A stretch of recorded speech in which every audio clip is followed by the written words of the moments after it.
таң намазды ма ұйықтап қалсақ ше, жай ұйықтап жіберіп алдыңыз, қаза болып кетті дейді ғой кейде.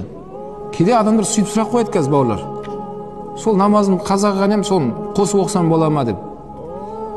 Бауырлар, Құдай сақтасын, намазы жай қаза қылғанның екінші жағы бар.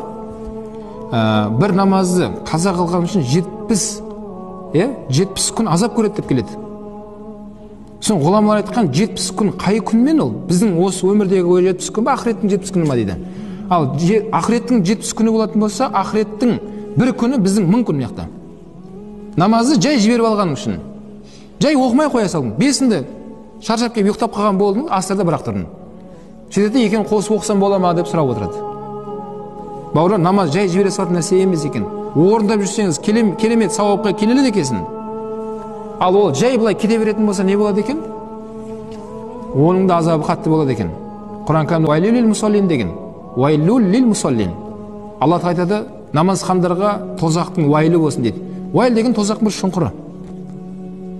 Соның тәпсірінде ғұламалар айтқан, уайл деген ол тозақтың шұңқыры, мына өмірдегі бүткіл тауларды апарып салсаңдар, оған кіріп кететін шұңқыр деп айтқан. От шығып тұратын шұңқыр.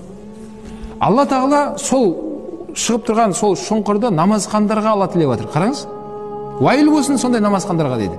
Кейін аяттың жалғасы қандай намазхандар десе, намазын бір оқы, бір оқымай, немқұрайдылық қарап жүрген намазхандарға деп айтқан. Сол аяттың тәпсірінде айтқан, егер намаз оқып жүрген адамдардың өз жағдайы мынандай болса, оқымайтын адамдардың жағдайы қандай болады деп жазып қойған сол жерге.